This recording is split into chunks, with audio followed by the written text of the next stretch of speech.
할렐루야. 아멘. 말씀 디도서입니다. 디모데 전후서 다음에 있어요. 항상 바울 사도가 이 디도를 순서가 항상 디모데 다음. 디도 입장에서는 어땠을까 모르겠어요. 디도서 오늘부터 해서 디도서 한 장씩 강의 설교를 하고요. 그 다음에 그러고 나면 우리 영수 형제가 갔다가 올 테니까 거기서 뭐 다른 건 제가 오더를 준 건 없고 가서 있는 동안에 좀 은혜 받고 회복하고 채워져 오되 무엇보다 그 말씀 사역자니까 말씀 갖고 와야지. 주께서 하시는 말씀이 없으면 오질 마세요. 네. 알겠죠? 그래서 8월 한 달 동안 우리가 정말 우리 새로운 메시지를 갈망하고 기대하고 있겠습니다. 부담 가지라고 한 얘기입니다. 자, 우리 같이 디도서 말씀 1장 뭐 길진 않아요. 제가 같이 말이 이상하네. 제가 읽도록 하겠습니다. 하나님의 종이요 예수 그리스도의 사도인 나 바울이 사도된 것은 하나님이 택하신 자들의 믿음과 경건함에 속한 진리와 진리의 지식과 영생의 소망을 위함이라. 이 영생은 거짓이 없으신 하나님이 영원 전부터 약속하신 것인데 자기 때에 자기의 말씀을 전도로 나타내셨으니 이 전도는 우리 구주 하나님이 명하신 대로 내게 맡기신 것이라. 같은 믿음을 따라 나의 참 아들 된 디도에게 편지하노니 하나님 아버지와 그리스도 예수 우리 구주로부터 은혜와 평강이 내게 있을지어다. 내가 너를 그레테에 남겨둔 이유는 남은 일을 정리하고 내가 명한 대로 각성에 장로들을 세우게 하려 함이니 책망할 것이 없고 한 아내의 남편이며 방탕하다는 비난을 받거나 불순종하는 일이 없는 믿는 자녀를 둔 자라야 할지라.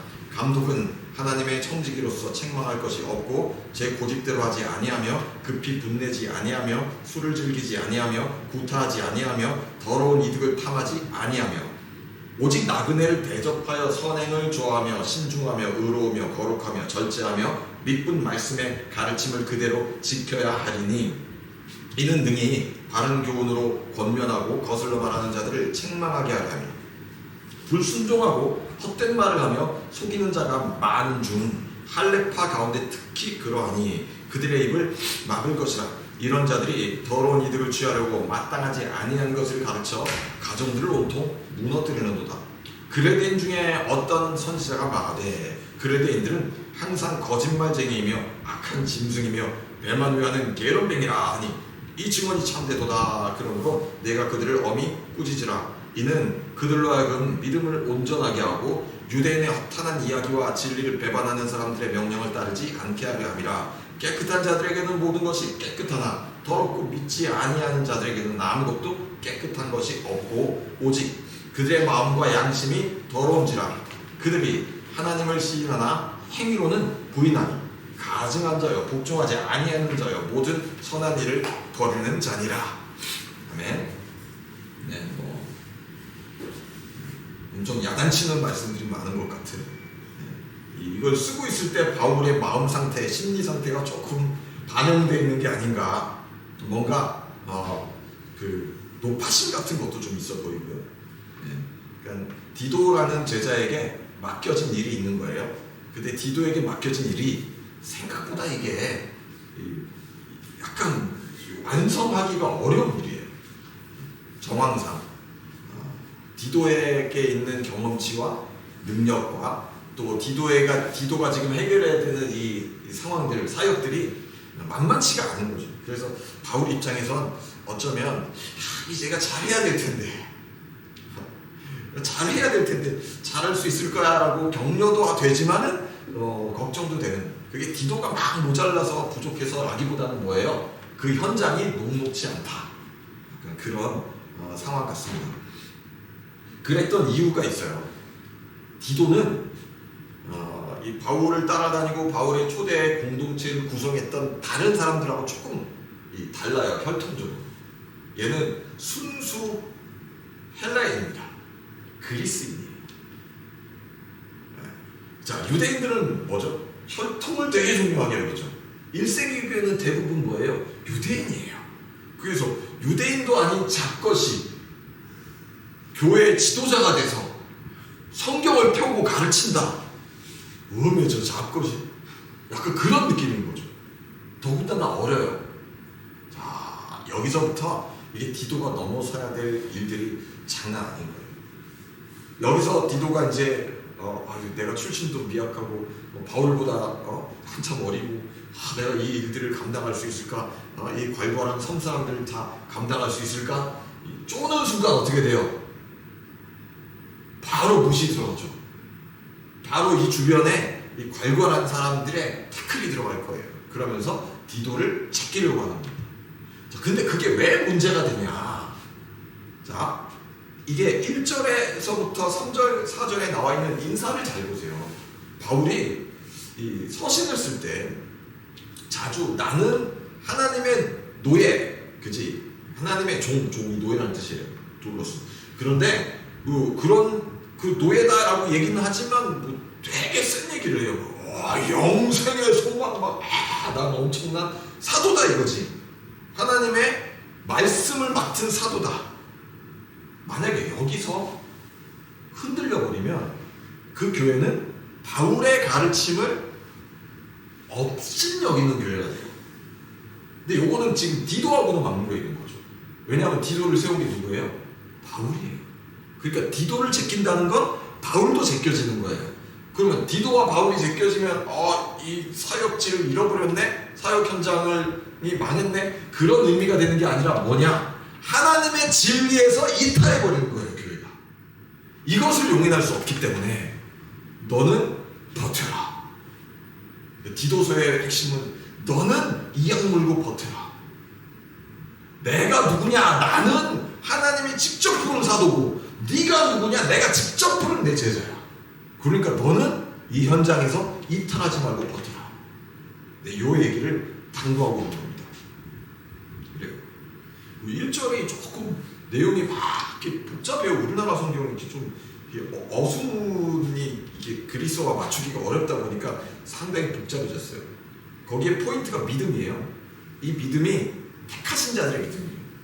그러니까 하나님이 택한 자들이 가진 독특한 하나님의 택함을 받았기 때문에 가진 특질, 그것이 믿음이에요.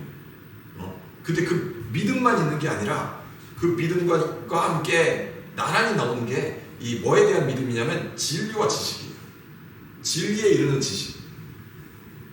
그 불변의 절대적인 그 진리를 소유했다 이거예요. 그 절대적인 진리는 또 어디로 이끄냐면 그게 경건함이에요. 이게 이 경건함에 속한 진리의 지식과 이렇게 돼 있는 게 아니라 이 진리의 지식을 가진 자는 경건하게 되는 거예요.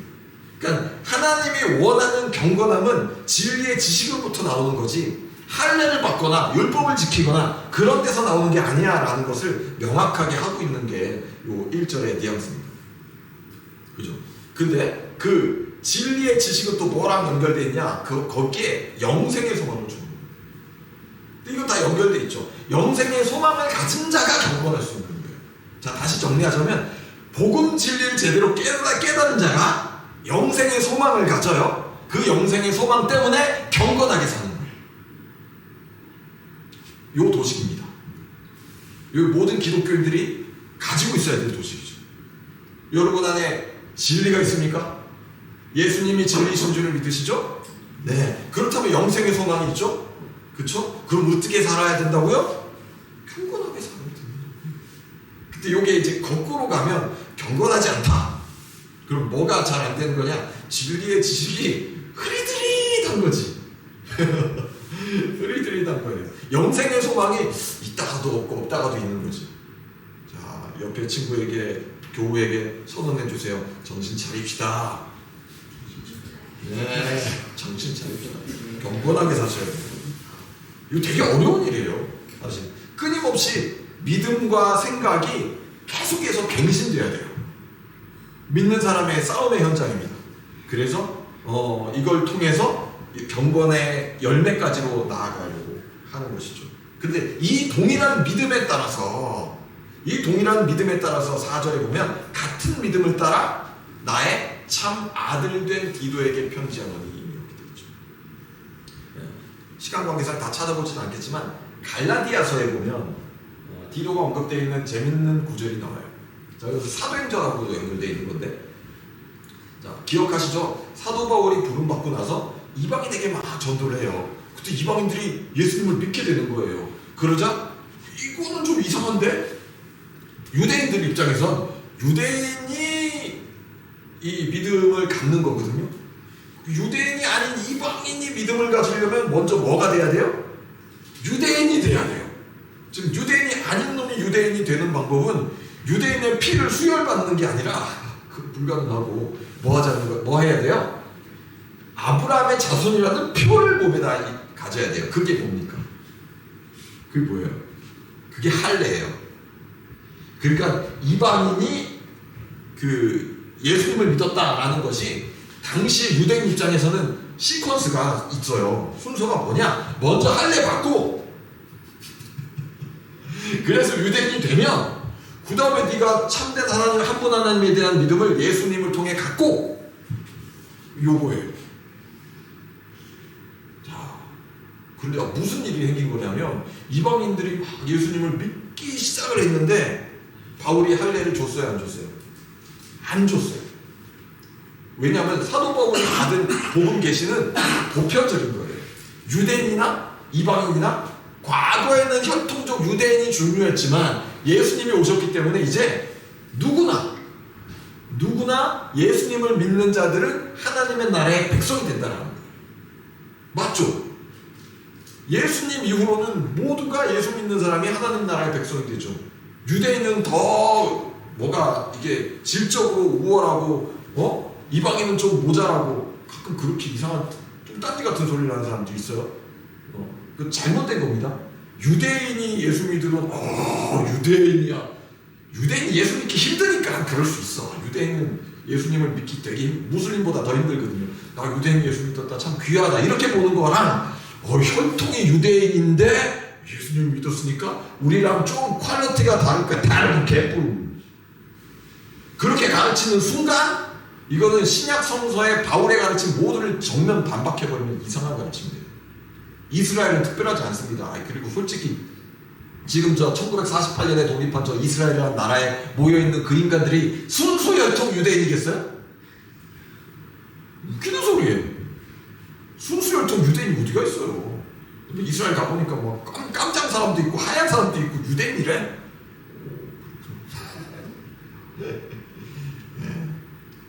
우리도 유대인인 줄 몰라. 혈통의 일부가 실크로드 타고 이렇게 와가지고 신라 시대에 좀 섞이고 그랬을 수 있는 거 아니야? 내 머리가 유난히 곱슬머리다 가능성 있죠. 제가 무슨 말 하는지 알겠죠? 혈통을 따지는 순간 이거 개판되는 거예요. 그러니까 개들은 혈통을 따지죠. 왜 개판이라는 말을 제가 썼어요. 우리 개 공부하는 우리 학생도 있는데 혈통 중요하지. 혈통이 되게 중요해요. 이거 막 이상하게 교배돼가지고 그 종이 이상해지는 순간 상품 가치가 확 떨어진다니까. 뭔 얘기하다 약간 샜는데 디도.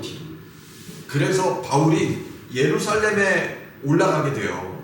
논쟁하려고. 아니 할례를 꼭 받아야 된다라고 가르치고 있냐. 이 중에 제일 대빵이 누구냐? 베드로잖아. 자 그러면 베드로랑 쇼부를 봐야지. 당신의 입장은 뭡니까? 유대인이 구원을 받습니까? 그럼 이방인이 구원받으려면 할례 다 받고 그래야 됩니까? 당신의 입장은 뭡니까? 베드로도 똑같거든. 내가 이방인에게 복음을 전하게 됐는데 걔들이 막 성령을 받아버리던데 그러니까 가만 보자. 이게 성령을 그냥 받았다는 건 믿었다라는 증거인데 그러니까 하나님이 얘들이 믿었다고 이 도장 꽝 찍었는데 우리가 그 도장이 좋지 않다고 말하면 안 될 것 같은데 이런 얘기를 하는 거죠. 요 말 뭔지 알겠죠? 그래서 베드로는 약간 두리뭉술하게 이렇게 가요. 그 왜 그랬을까? 베드로 주변에 싹 다 유대인이거든 지금. 애매한 베드로의 입장이 있어요 또. 바울은 그 베드로의 입장을 이해 못하진 않으면서도 사람을 헷갈리게 하지 말라고 지금 화가 나 있는 상태예요. 그래서 갈라디아서에 뭐라고 되어 있냐면 디도를 일부러 데리고 예루살렘을 가요. 일부러 외대를 받겠어. 디도가 혈통이 뭐라고요? 그리스인. 할례를 줬다 안 줬다. 일부러 할례 안 받은 상태에 디도를 데리고 다니는 거예요. 그리스인. 할례 안 받은 그리스인. 예수 믿었어. 하나님 나라겠어. 공개적으로 디도를 데리고 다니는 거예요. 디도 입장에서는 어땠을까? 상당히 뻘쭘하기도 하고 자기가 논쟁의 핵심이 돼 있잖아요. 근데 어쩌면 디도의 인생에서 굉장히 중요한 기억으로 자리 잡았을 거예요. 뭐예요? 양보하지 않아야 될 것, 절대 타협 없어야 될 것, 이렇게 싸우는 거다. 우리 선생님이 그렇게 싸우셨습니다. 이건 절대 양보 없다. 이건 복음 진리와 관련된 거기 때문에. 그쵸? 예배 의식의 순서나 뭐 어떤 문장의 무슨 단어나 그런 문제가 아니잖아요. 기독교 복음의 핵심을 훼손할 것이냐, 훼손하지 않을 것이냐, 이거죠. 바로 그것이 디도였습니다. 자, 그런데 디도가 사역하고 있는 이 크레테 섬의 상황이 지금 녹록지가 않다는 게요. 주변에 보니까 주로 유대인들이에요. 크레테 섬은 로마보다도 이스라엘을 훨씬 가깝죠. 그렇죠. 그래서 유대인들이 많이 이주해 가서 뚝딱뚝딱 유대인 마을을 건설하고 모여 살고 있었어요. 유대인들은 항상 옛날에도 그랬고 지금도 그렇고 모여 살아요. 자, 그러다 보니까 초대교회의 세팅이 제일 처음에 유대인 공동체에서 일어나잖아요. 자, 그들 중에 믿는 무리가 생기고, 그러니까 옆에 있었던 다른 아직 예수님 잘 모르는 그렇지만 유대인들이 와서 성경 펴놓고 가르치는 걸 또 듣다가 저 말이 맞는 것 같은데, 그러면서 또 나도 믿은 것 같은데 세례도 받고 뭐 그렇게 해서 교회들이 막 생겨난 거죠. 예. 근데 1세기의 교회라는 게 이게 신학 교육이나 뭐 교회 조직이나 이런 것들이 되게 빈약해요. 또한 바울의 사역을 보면 바울이 엄청 태풍이 몰아치듯이 사역해요. 사역 스타일이. 몇 주 동안 말씀 전하고 가르치고 그 중에 몇 사람 박아놓고 하나님께 의지하고 맡기고 가버려요. 자기는 개척하고 가요. 그 교회는 어떻게 될 것이냐의 문제에서 많은 문제가 벌어지죠. 근데 바울 입장에서 뭐라고 생각하는 거냐면 어차피 그러면서 뒹굴면서 성장도 하고 성숙도 하는 거야. 그런 입장이에요.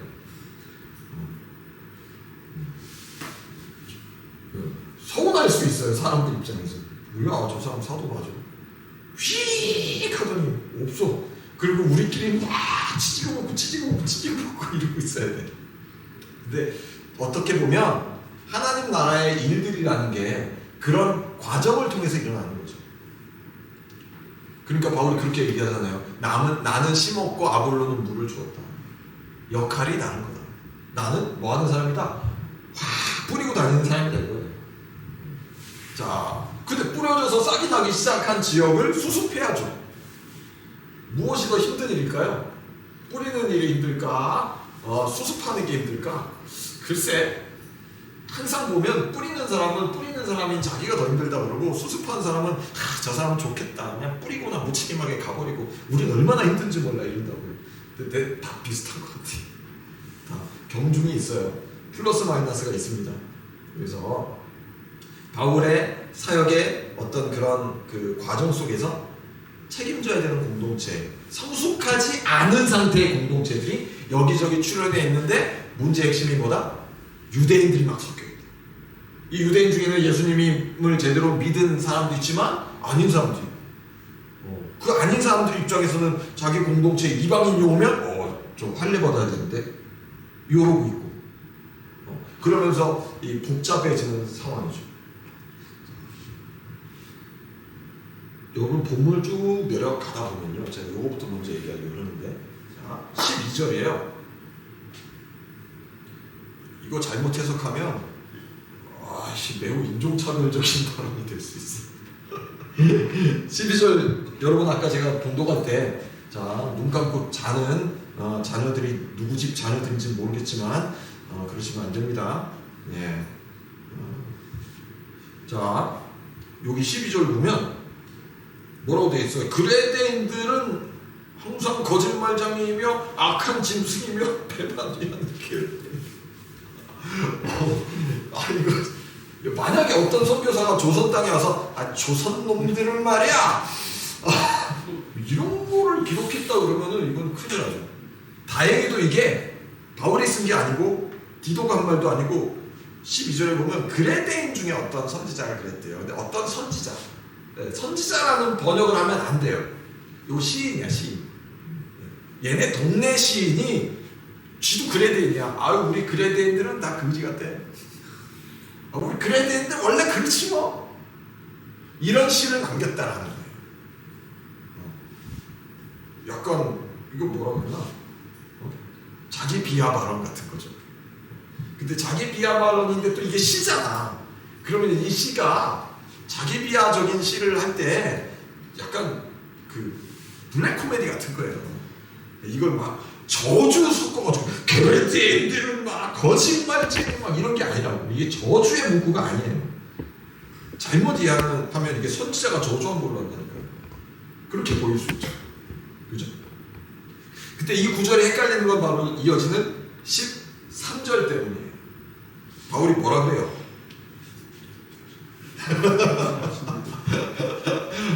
이 증언이 참되도다 이렇게 말하는 거예요. 이러는 순간 이게 되게 애매해지죠 지금, 그죠?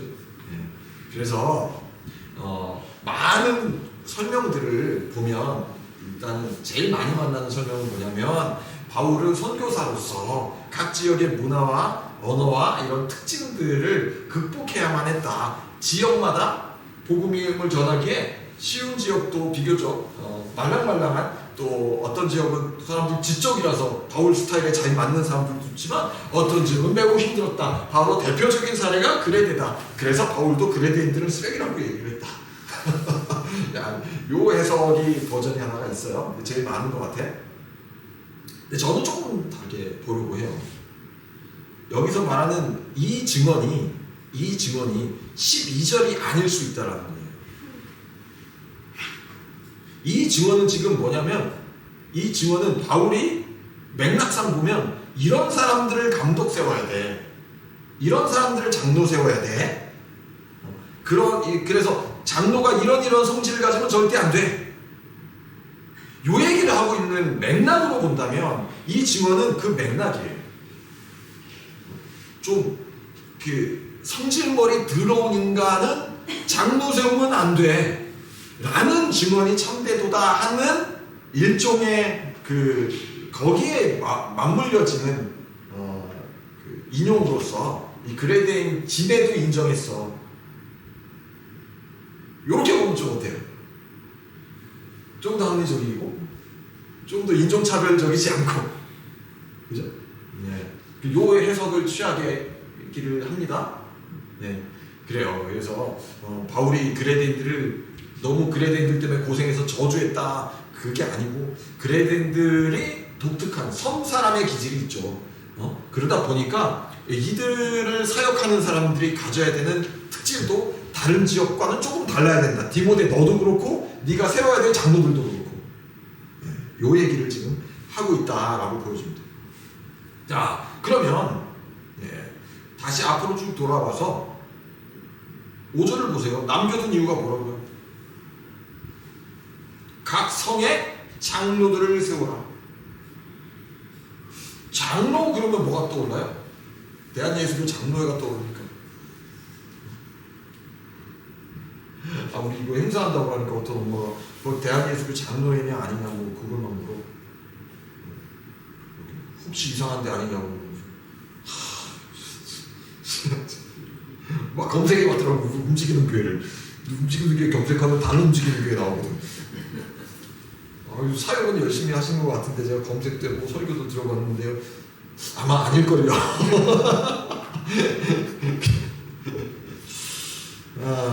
그 장로 그럼 뭐가 떠오르세요? 장로 교회에 장로님이 떠오를 가능성이 제일 크죠. 약간 일단 연식이 기본적으로 60대 이상은 돼야 되고, 그죠? 항상 교회에서 근엄하고 뭔가 이렇게 교회를 대표하는 사람들 중에 있는 그런 장로, 그렇죠? 근데 그 장로하고 맞물려 있는 게 7절에 뭐예요? 감독이에요. 감독. 네. 장로가 있고 감독이 있는데 이 둘을 같이 볼 수도 있어요. 왜냐하면 5절에 이런 사람들을 장로로 세워야 돼 하면서 7절 앞에 우리 한국어 성경에는 빠져있지만 왜냐하면이 있거든요. 왜냐하면 감독은 이래야 되기 때문이에요. 그러면 장로가 곧 감독이다 라고 볼 수 있죠. 그러니까 하나는 어떤 그 직함, 불려지는 호칭일 수 있고 하나는 기능이겠죠. 그렇다면 내지는 이걸 또 교회 조직을 가지고 얘기하는 사람은 장로들 중에서 성장하면 여러 장로들이 이끄는 교회들을 책임지는 감독이 되는 거예요. 이렇게 해석하는 경우도 있어요. 둘 다 틀리진 않을 것 같아요. 일단 맥락은 뭐냐? 교회 공동체를 이끄는 사람을 장로라고 지금 얘기를 해요. 그러면은 이 맥락 속에서 장로 중에 장로는 누구겠어요? 디도라니까, 디도. 젊은 헬라인 디도. 근데 다수가 유대인인 공동체를 돌아다니면서 이 중에 누가 장로가 돼야 될지를 제대로 세워놓는 작업, 저게 필요해진 거예요. 이게 쉬울까요? 한번 상상을 해보죠. 하나의 작은 공동체라고 하더라도 그 속에 뭐가 있냐면 알력이라는 게 있죠. 김장로파, 박장로파, 이장로파가 있을 수 있어요. 자, 그들 중에서 디도가 딱 보니까 김장로, 박장로, 이장로도 다 완전 초신자고 기독교 영성상 전혀 다른 우리 이 형제님이 하셔야 될 것 같은데 하필이면 예를 들자면 또 헬라인이야. 자, 이런 때 장로 세울기 좋을까요? 어려울까요? 바로 견적 나오죠. 무슨 얘기가 제일 먼저 들릴 것 같아요? 그러네. 헬라인이지, 디도가. 그러니까 우리 다 빼고 헬라인 시키네. 빈정상해. 그러면 늘 경쟁하던 김장로, 박장로, 이장로파가 이제 어떻게 돼요? 단합을 합니다. 단합을 하고 이제 반헬라파, 신유대파 이렇게 가면서 세력 이권 다툼에 들어가는 거예요. 이거 디도 같아. 수습하라고. 내가 일 다 못 끝내고 왔는데 네가 좀 끝내고 와? 뭐 쉽지는 않아 보여. 하여튼 각성의 장로 세우는 일이야. 와, 어렵겠다. 그래서 뭘 주는 거예요? 기준, 조건을 주는 거예요. 자, 이걸 바울이 지금 편지로 써줬잖아요. 그러니까 디도는 이걸 주머니에 꼬깃꼬깃 넣어놓고 뒷주머니에 있었네. 몰랐어요. 이렇게 하면 안 되고 누구처럼 귀는 자들은 들지마. 이 편지를 못 알아들었어. 이 편지를 들고 다니면서 본인은 알아듣는 것 같아. 이 편지를 들고 다니면서 봐라, 우리 바울 사도께서 조건이 이거라고 했다. 그러니까 다 둘러 앉아서 지금 누가 이 조건에 부합하는지 같이 얘기를 하자. 꺼내놓고 뒤에서 나는 누가 좋아, 저쪽은 누구를 추대하는 것 같아, 분위기가. 그러니까 우리가 안 밀리려면 이 사람을 추대해야 돼. 이런 물밑 작업하지 말라는 거예요. 여러분 잘 모르시겠지만 한국교회 장로 선거철이 되면 장난합니다. 이 물밑 작업, 정치적인 수단 어마어마하게 돌아가요. 네? 어마어마해요. 그래서 장로 선거철이 되면 교회가 되게 긴장돼 있고 막 이렇게 화가 나 있는 어른들이 많아요. 그 왜 그렇게 되냐면 뒤에서 운동하기 때문이에요. 좀 딴 얘기긴 한데 토마스 모어가 쓴 유토피아에 보면 유토피아가 완전한 세상이잖아요. 그 유토피아의 정치를 얘기하면서 이런 구절이 있어. 의회를 벗어나서 사사롭게 당을 짓거나 정책을 논의하는 놈을 발각되면 사형이다. 유토피아는 사형자 안 시키는 은혜로운 나라거든요. 근데 그 공식적인 논의 석상을 벗어나서 사사롭게 자기 편 만들게 하려고 그러면 걔는 사형이다. 왜 그럴까요?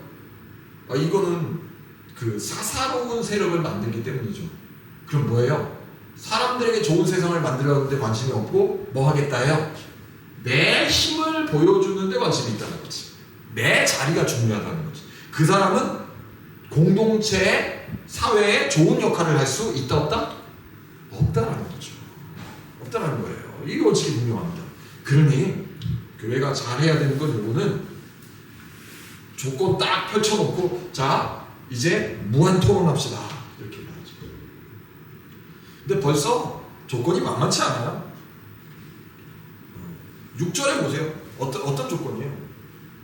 자 일단 책망할 것이 없다. 여기서 이 책망할 것이 없다라는 건 사회적으로 어떤 범죄 혐의가 없는, 그렇죠? 그 다음에 한 아내의 남편이며 2000년 전 기준에 여기서 벌써 나가게 된 사람 많아요.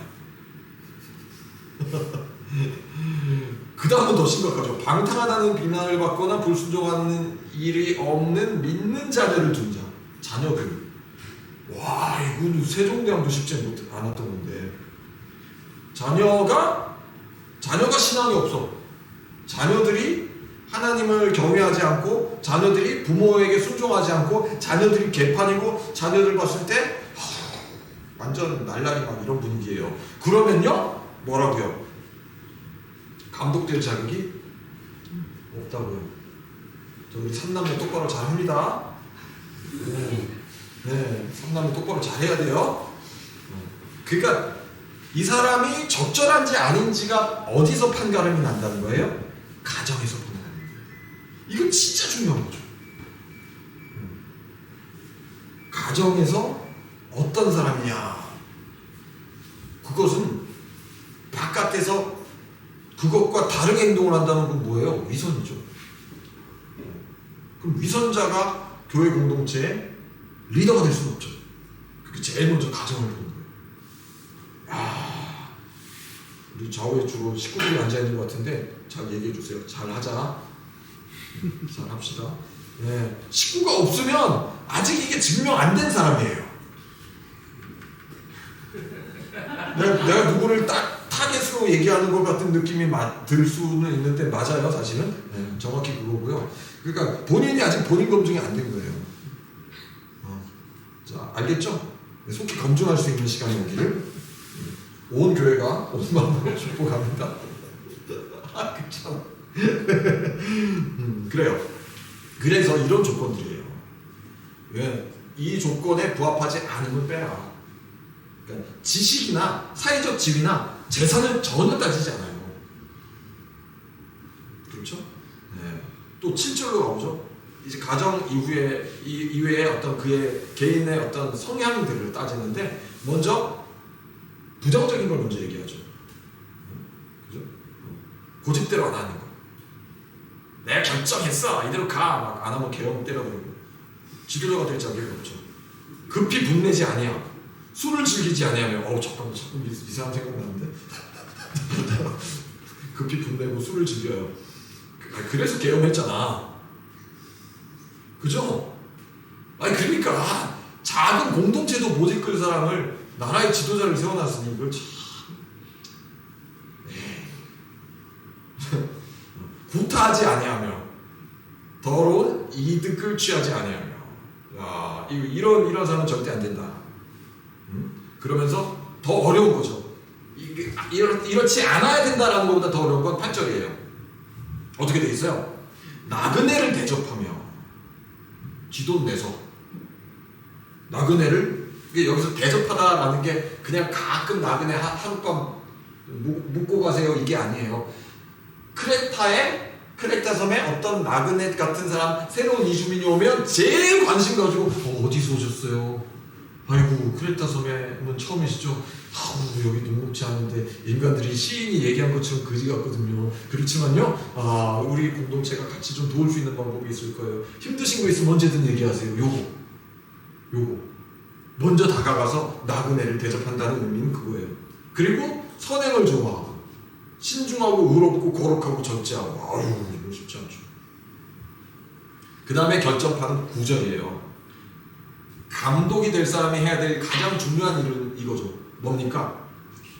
미쁜 말씀의 가르침을, 그러니까 이거는 그 위임받은 말씀, 이걸 가르치고 전해라 라고 전달받은 복음 진리의 말씀이에요.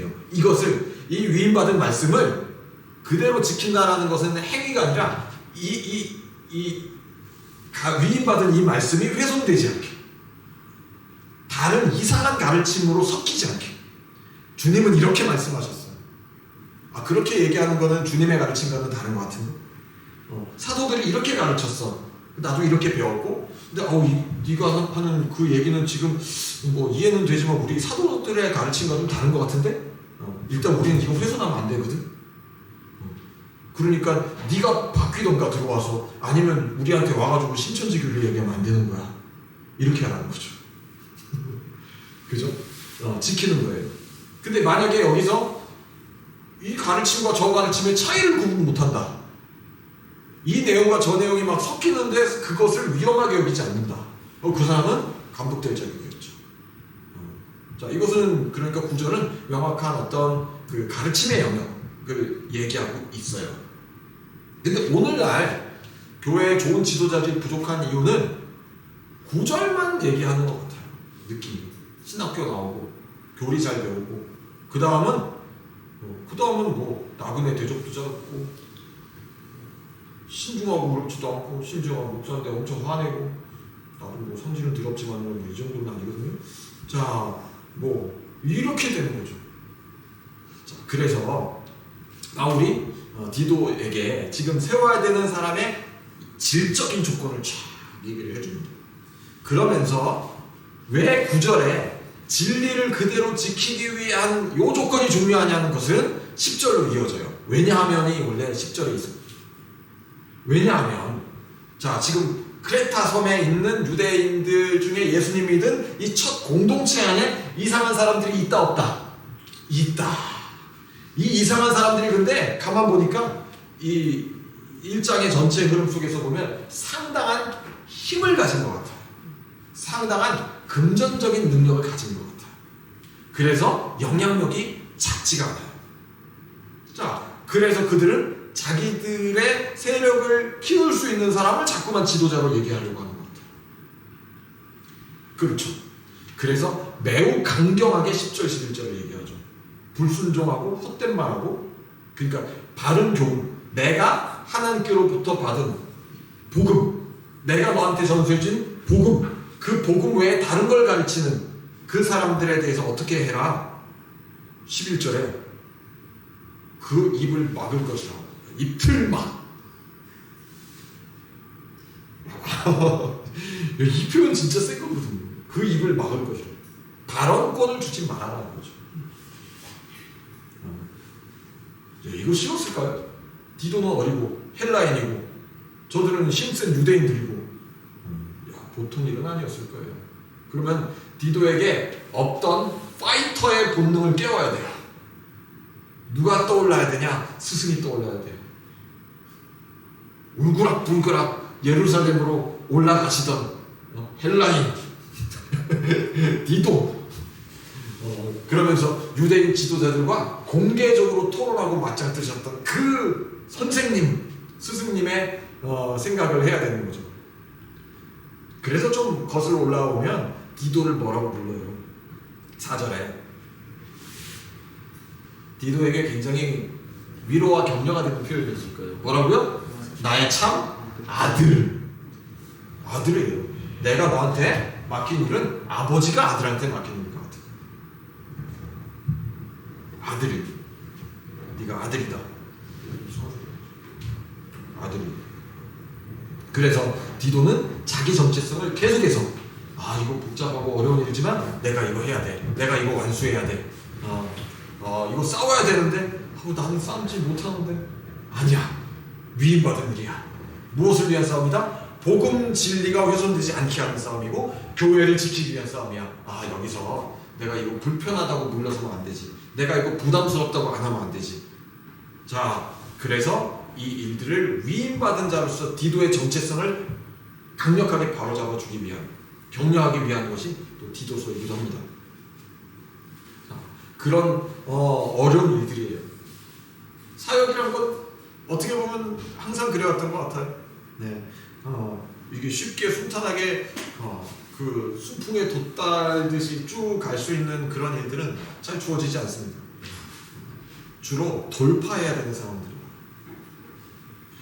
자, 돌파할 때 만약에 여기서 디도가 주저한다면 그 생각을 해보죠. 자, 어떤 지역에 장로를 세워야 되는 타이밍을 놓쳐서 주저하다가 걔네끼리 이상한 사람 장로 세워버렸어. 타이밍을 놓친 거죠. 그럼 어떻게 되는 거예요? 한 지역교회가 소멸되는 거예요. 없어지는 거예요. 그러나 하나님으로부터 위임받은 일에 대한 책임을 제대로 수행하지 못한 것이죠. 이건 굉장히 심각한 거예요. 그러니까 디도 입장에서 지금 뭐 해야 되냐면 이 편지 들고 뛰어다녀야 되는 거예요. 이 마을 갔다가 한판 싸우고 오늘 이쯤 하고요. 내일 또 얘기합시다. 자, 또 와가지고 자 다시 앉아보세요. 그러니까 선생님은 이렇게 말씀하셨다니까. 그러니까 이 기준에는 당신 얘기하고 김장로가 안 맞잖아요. 그러면 김장로 삐져가지고 그러고 있으면 또 막 달래기도 하고 내 말은 그게 아니라 교회를 위해서 설득도 하고 그 작업을 하다가 어느 정도 결론이 나서 알겠습니다. 그러면 아무래도 우리 요 형제님을 세우는 게 맞는 것 같긴 하네요. 기도합시다. 격려하고 또 편지 들고 뛰어. 또 가면 또 거기 또 라운드 2 막 돌아다니다 보면 또 무슨 일 있겠어요. 라운드 1 했던 데서 또 문제 터지죠. 그럼 또 와가지고 또 왜들 그러고 있어요. 그러면 그때 박장로가 서운했거든. 그것도 수습하고 참 어떻게 보면 무한 반복하면서 돌아다녀야 되는 굉장히 크고 힘들고 지루한 일들이가 펼쳐지는 거죠. 자, 그러면서 배울 거예요. 진짜 중요한 게 뭐다? 위임받은 일들이기 때문에 내 감정 상태에 따라서 나는 이게 좀 불편하고 부담스럽다. 그때 물러서지 말라는 거예요. 그때 그냥 뭐 복잡한데 난 복잡한 거 싫어. 물러서지 말라는 거예요. 뭐 하라는 거예요? 나는 나에게 주어진 일, 위임받은 일을 하겠다. 나는 그래야 되는 존재다. 나는 그게 부르심이다 라고 생각하고 들이받아야 되면 들이받고 말해야 되면 말하고 만나야 되면 만나고 움직이시라는 거예요. 왜? 우리는 모르잖아요. 골든타임 모르잖아요. 그죠? 언젠가 때가 되면 좀 자연스럽게 할 수 있는 날이 오겠지. 안 와! 뭔 말하는지 알겠죠? 예, 진짜야. 진짜요. 그냥 세월만 갑니다. 세월이 가고 난 다음에 더 어색해요. 더 힘들어요. 예? 지금 여러분 마음에 품고 어떻게든 복음을 나눌 대상자가 있다. 자, 움직여야 돼요. 바울이 디도를 위임하고 디도는 그 임무를 받음 같이 저도 여러분도 작은 위임들을 다 받으셨습니다. 그래요. 제가 위임받았다라는 인식이 없으면 하나님이 나한테 교회를 맡긴 게 아니고 그냥 내가 하고 싶은 거 하는 건데 교회도 이렇게 보면 재밌겠다 해서 이 수준에서 하는 거면 내가 이거 하겠어요. 여기 지금 진짜 감동실 거 아니에요. 그죠? 여러분이 소중하지 않아서가 아니야. 힘들어. 경제적으로 엄청나게 이거 한다고. 한 달에 몇백만 원은 그냥 꼬라박고 손해보면서 하는 거예요. 근데 왜 결정적으로는 계속 해야 된다라는 생각을 하냐? 하나지. 하나님이 불렀다예요. 우리가 여기 꼬물딱꼬물딱 모여있지만 이 꼬물딱꼬물딱 모인 작은 교회도 누가 만든 거다? 하나님 만든 거다. 이걸 내가 재미없다고 막 없애면 돼요? 내가 힘들다고 부담스럽다고 내려놓으면 돼요? 그럴 수 없잖아요. 그런 거예요. 위임받으면 뛰는 겁니다. 자, 여러분은 위임받은 게 뭡니까?